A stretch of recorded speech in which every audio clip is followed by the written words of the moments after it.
Hello people, welcome to Professor Benzene. This is Professor Benzene. Today we are discussing the second part of second chapter of class 9th chemistry, Is Matter Around Us Pure? In this video we will talk about solution, suspension and colloids.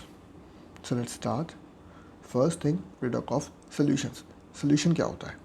A homogeneous mixture of two or more substance. दो या दो से ज़्यादा substance के homogeneous mixture को बोलते हैं solution. Homogeneous mixture क्या होता है मैंने आपको लास्ट वीडियो में बता दिया था. अब दो या दो से ज़्यादा सब्सटेंस के होमोजीनियस मिक्सचर को बोलते हैं solution. It is also called as true solution. एक सॉल्यूशन को ही ट्रू सॉल्यूशन भी कहते हैं. एग्जाम्पल शुगर सॉल्यूशन, लेमनेड नींबू पानी, soda water etcetera. Homogeneity exist between particles that is they are indistinguishable. Particles homogeneous होते हैं मतलब कि इनडिस्टिंग्विशेबल, आपस में उनको डिस्टिंग्विश यानी कि सेपरेट आउट नहीं कर सकते, डिफरेंसेस नहीं बता सकते पार्टिकल्स में क्या डिफरेंसेस हैं. It has two main components, solvent and solute. एक सोल्यूशन में दो कंपोनेंट होते हैं मेन, एक सॉल्वेंट होता है एक सॉल्यूट होता है. The dissolving phase that dissolves the other component in itself is termed as solvent. एक डिजॉल्विंग फेज होता है और एक जो है वो डिज़ोल्व फेस होता है. तो जिसमें कुछ डिज़ोल्व हो रहा होता है, जिसके अंदर कुछ डिज़ोल्व होता है, उसको बोलते हैं डिज़ोल्विंग फेस. वो होता है सॉल्वेंट, ज़्यादा क्वांटिटी में होता है मोस्टली, और उसके अंदर कुछ मिक्स हो रहा होता है, कुछ डिज़ोल्व हो रहा होता है, तो उसको बोलते हैं सॉल्वेंट. और दूसरा द डिज़ोल्व फेस, यानी कि जो मिक्स हुआ, जो डिज़ोल्व हो रहा है किसी बल्क में, किसी ज़्यादा क्वांटिटी के अंदर, कुछ कम क्वांटिटी में कुछ डल रहा है, उसको बोलते हैं सॉल्यूट. मतलब एक सोल्यूशन के दो कंपोनेंट, सॉल्यूट और सॉल्वेंट. मोस्टली सॉल्वेंट ज़्यादा क्वांटिटी में होता है और सॉल्यूट कम क्वांटिटी में होता है. फॉर एग्जांपल एक शुगर सोल्यूशन में हम 100 ml वाटर में अगर 5 ग्राम शुगर मिक्स करके एक सोल्यूशन तैयार करते हैं, तो यहाँ पे वाटर जो है वो सॉल्वेंट है, क्योंकि वाटर के अंदर कुछ मिक्स हो रहा है, और क्योंकि शुगर मिक्स हो रही है इसलिए शुगर जो है वो सॉल्यूट है. कम क्वांटिटी में मोस्टली सॉल्यूट होता है और ज़्यादा क्वांटिटी में मैक्सिमम सॉल्वेंट होता है. कभी कभी उल्टा भी होता है, सॉल्यूट ज़्यादा क्वांटिटी में होता है, सॉल्वेंट कम क्वांटिटी में होता है, but more likely solvent is in bulk and solute is in less quantity. Next comes properties of a solution. एक सोल्यूशन की प्रॉपर्टीज़ क्या होती हैं? It is a homogeneous mixture. एक सोल्यूशन एक होमोजीनियस मिक्सचर होता है. Particles are smaller than 1 nanometer, so can be seen by naked eye. जो पार्टिकल का साइज़ है, एक सोल्यूशन के पार्टिकल का साइज़ 1 नैनोमीटर यानी 10⁻⁻9 मीटर से कम होता है, इसलिए इसे नेकेड आई से नहीं देख सकते. Path of light is not visible in a solution. एक सोल्यूशन के through path of light visible नहीं होता क्योंकि पार्टिकल साइज बहुत छोटा है. It is stable, that is solute does not settle when left undisturbed and can be separated by filtration. एक solution जो है वो स्टेबल होता है, मतलब कि अगर हम सोल्यूशन को एक जगह रखते हैं कुछ टाइम के लिए और छोड़ दें, तो पड़े रहने से सॉल्यूट जो है वो सॉल्वेंट के नीचे सेटल नहीं होता है, वो मिक्स आता है प्रॉपर तरीके से, जैसे कि छोड़ दिया था उसको. और it can be separated by filtration. और सोल्यूशन को फिल्टर आउट करके, यानी कि एक शुगर सोल्यूशन में से फिल्ट्रेशन के थ्रू शुगर और वाटर को अलग नहीं कर सकते. These are the properties of a solution. Next, concentration of a solution. ये क्या होता है? It is the amount of solute present in a given amount of solution और सॉल्वेंट. मतलब कितनी क्वांटिटी ऑफ सोल्यूशन में सॉल्यूट कितना है, या फिर कितने क्वांटिटी ऑफ सॉल्वेंट में कितना सॉल्यूट मिल करके सोल्यूशन बना है, उसको बोलते हैं concentration of a solution. Depending upon the amount of solute, solutions are classified as saturated and unsaturated. मतलब कि सॉल्यूट की क्वांटिटी के बेसिस पे सॉल्यूशन दो तरह के होते हैं, एक सैचुरेटेड और एक अनसैचुरेटेड. सैचुरेटेड कौन से होते हैं? If no more solute can be dissolved in a solution at a given temperature and pressure. अगर एक गिवन टेम्परेचर और प्रेशर पर किसी सॉल्यूशन में और ज़्यादा सॉल्यूट डालने की जगह नहीं है, तो उस सॉल्यूशन को बोलते हैं saturated solution. The amount of solute present in a saturated solution is called solubility.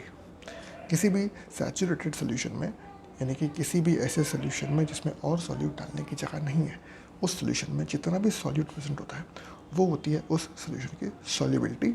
निकालते कैसे हैं? मास of solute upon mass of solvent into 100. मतलब कि कितने सॉल्वेंट मास पे कितना सॉल्यूट है. ratio between mass of solute and mass of solvent into 100, that is solubility. दूसरे होते हैं unsaturated solutions.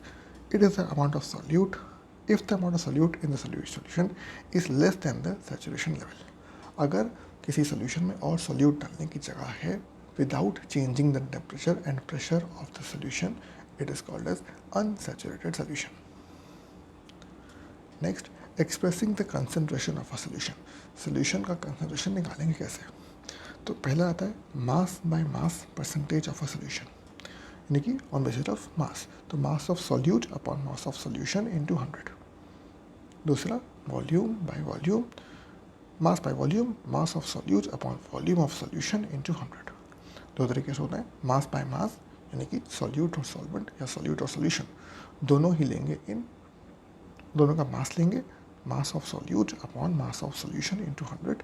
दूसरा volume percentage of a solution, mass volume से तो mass of solute and volume of solution. याद रखना है सॉल्यूट का मास और सॉल्यूशन का volume into 100. Next are suspensions. Suspension क्या होता है? A heterogeneous mixture in which solute particles remain suspended throughout the bulk of a medium. Example mixture of chalk powder in water. एक ऐसा heterogeneous mixture जिसमें कि solute के particles suspended रहते हैं, ये फैले रहते हैं, बिखरे होते हैं थ्रू आउट द बल्क, पूरे बल्क में बिखर जाते हैं, उसको बोलते हैं suspension. Example chalk powder in water.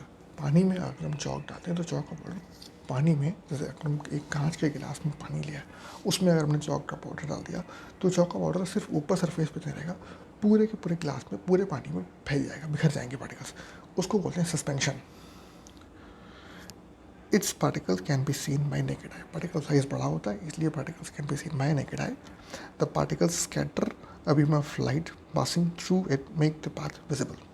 अब पार्टिकल साइज बड़ा होता है इसलिए जो लाइट पास करेंगे अगर हम उसके थ्रू, उस सोल्यूशन के थ्रू सस्पेंशन, तो it scatters the beam of light and makes the path of light, यानी कि जो लाइट का पाथ है वो विजिबल होता है due to scattering because of the large size of suspension particles. It is unstable, that is suspended particles settle down when solution is left undisturbed. और इसके पार्टिकल्स, ये जो सोल्यूशन है सस्पेंशन, ये अनडिस्टर्ब्ड अगर छोड़ दिया जाए तो अनस्टेबल है, मतलब कि इसके जो पार्टिकल्स हैं सस्पेंडेड वो सेटल डाउन हो जाएंगे. यानी कि चॉक पाउडर अगर हमने डाल दिया वाटर में और उस ग्लास को छोड़ दें कुछ देर के लिए, तो कुछ देर बाद चॉक पाउडर जो पार्टिकल्स हैं वो अपने आप नीचे बैठ जाएंगे सारे और क्लीन हो जाएगा वाटर सारा. After setting of solute, there is no Tyndall effect and it can be separated by filtration. Now, what is Tyndall effect? Scattering of beam of light through the particles is called Tyndall effect. मतलब particle size की वजह से beam of light pass करने पर जो light scatter करती है उसको बोलते हैं टिंडल इफेक्ट. और एक बार जब सारा सॉल्यूट यानी कि सस्पेंडेड पार्टिकल्स नीचे सेटल हो जाते हैं उसके बाद जो वाटर है या जो भी सॉल्वेंट है वो क्लीन हो गया, अब जो उसमें टिंडल इफेक्ट नहीं होता है. और एक बार सेटल डाउन होने के बाद फिल्ट्रेशन के थ्रू सस्पेंडेड पार्टिकल्स को और सॉल्वेंट को अलग अलग कर सकते हैं. इसके बाद आते हैं कोलाइडल सॉल्यूशंस. ये क्या होते हैं? A heterogeneous mixture that appears to be homogeneous as the particles are uniformly spread throughout the solution. Example milk, shaving cream etcetera. एक ऐसा हेट्रोजीनियस मिक्सचर जो दिखने में होमोजीनियस होता है क्योंकि उसके पार्टिकल्स बराबर तरीके से स्प्रेड होते हैं पूरे सोल्यूशन में, जैसे कि मिल्क और शेविंग क्रीम इसका एग्जाम्पल है. They are also called colloidal salts. इन्हीं को कोलाइडल सॉल्ट्स भी कहते हैं. The size of the particle is too small but to be seen by naked eye. मतलब इसके पार्टिकल का साइज भी बहुत छोटा होता है. They show Tyndall effect. Again they also show Tyndall effect. They are stable. They can't be seen by naked eye, but they do show Tyndall effect. These are stable and they are separated by method of centrifugation. Centrifugation method के through colloids को separate कर सकते हैं. Types of colloids. Colloids कई तरह के होते हैं, जैसे कि aerosol, इसमें dispersed phase और dispersion medium दो चीज़ें होती हैं. Dispersed phase, dispersion medium. तो dispersed phase liquid, dispersion medium gas. Example fog, cloud and mist. Aerosol, solid and gas. The liquid and gas, this is solid and gas. Example, smoke, automobile exhaust, etc. Foam, gas in liquid, which is example shaving cream. Emulsion, liquid in liquid. Milk and face cream. Sol, solid in liquid, milk of magnesia or mud. Foam, gas in solid, which is foam, rubber, sponge, etc. Gel, liquid in solid, which is like jelly, hair gel, cheese or butter. Solid soul, solid in solid, which is milky glass, colored gemstones, etc. So these are the different types of colloids with example. तो इस video में इतना ही. आगे के topic अगली video में. अगर ये वीडियो आपको पसंद आया, अगर ये वीडियो आपके काम का था, प्लीज़ इसे लाइक करिए, चैनल को सब्सक्राइब करिए और इस वीडियो को अपने दोस्तों के साथ शेयर करिए, स्कूल में, कोचिंग में, सब जगह, ताकि उन्हें काम आ सके. मिलते हैं अगली वीडियो में नए टॉपिक के साथ बहुत जल्द. Thank you very much.